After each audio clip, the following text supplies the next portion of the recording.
Hey everyone, welcome to The Explainer. Today we're diving into something that is, let's be honest, both incredibly fun and totally essential.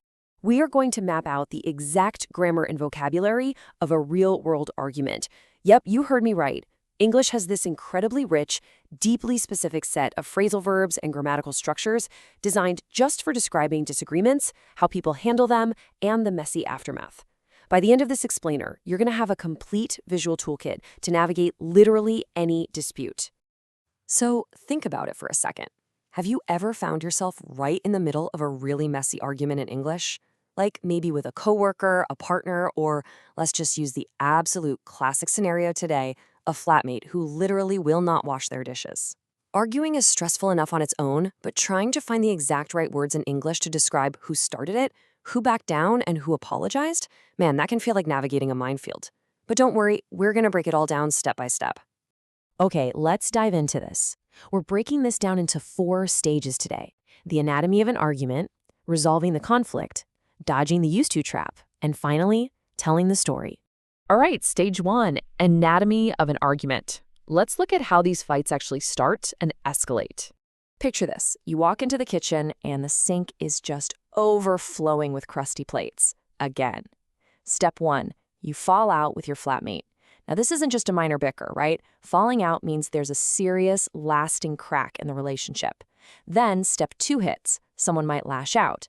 This is that sudden, volatile reaction. You just snap and yell out of nowhere because you're so fed up. And if that wasn't bad enough, we escalate to step 3. You lay into them. You are literally tearing into them with sustained, harsh criticism. It's loud, it's intense, and it's a huge escalation. Now, what's really interesting about this is how the other people in the room take sides when a conflict erupts. Say you complain to your landlord about the mess, and your other flatmate agrees with you. They back you up. They're supporting your position. But to stick up for someone, that takes a bit more guts. It's actively jumping in to defend someone who's getting treated unfairly right in that exact moment. It's the difference between quietly nodding along and physically stepping in to say, hey, back off. Or, well, there's always option 3. If you're the smart flatmate just watching this whole kitchen disaster unfold, you might simply choose to stay out of it, deliberately avoiding the whole mess entirely. Honestly, sometimes staying out of it is the absolute best vocabulary word and the best survival strategy you can possibly deploy.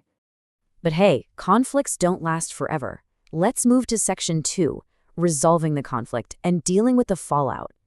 Notice how fixing things usually follows a bit of a timeline? Like maybe an hour after all the shouting stops, you sit down to iron out the issue. Think of it like ironing a wrinkled shirt. You're smoothing over the minor details and finding a compromise. Then, maybe a day later, you realize you were a bit harsh, so you try to make up for it, maybe by cooking dinner. You're actively compensating for your bad behavior. And finally, give it a week, and you've managed to patch up the relationship. The friendship took a hit, sure, but you've patched it, you've repaired it. Now, during all this making up, someone usually has to wave the white flag, but how you yield really matters.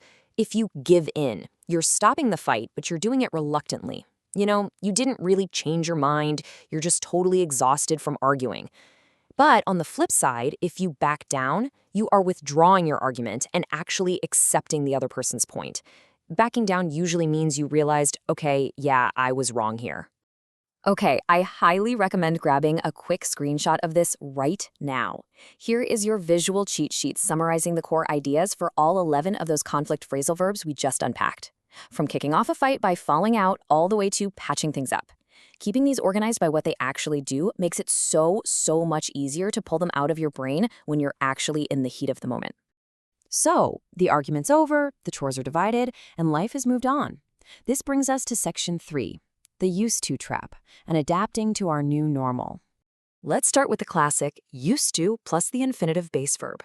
We use this for a past habit or a state that was true back then, but absolutely isn't true right now. It forces a contrast with the present, like he used to leave his dishes in the sink. The unsaid but very strong implication there is he doesn't do that anymore. And hey, quick reminder, there's no used to in the present tense. This guy's strictly for the past. Let's move to and see how this builds into a huge, very common error. Check out the incorrect phrasing here. I am used to work early. If we're talking about a past habit that stopped, it's just I used to work early. Adding that am in there, it completely wrecks the sentence. So why does adding am break it? Well, because be used to is a totally different grammatical beast. Be used to, followed by an ing verb or a noun, describes a state of familiarity. Basically, it feels normal to you. You're accustomed to it. For example, she is used to working long hours. It doesn't feel weird or hard to her anymore. The focus is entirely on the fact that right now, this is normal. And notice, we absolutely need the ing on the verb here. It's working, not work. And right next door to that, we've got get used to. Think of it like this. If be used to is the destination, where things already feel normal, then get used to is the actual journey.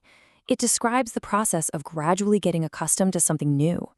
It took him months to get used to washing his dishes immediately.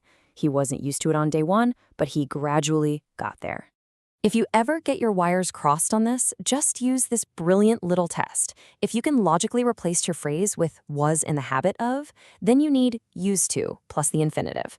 But if you can replace it with am accustomed to, boom, you need be used to plus the ing verb.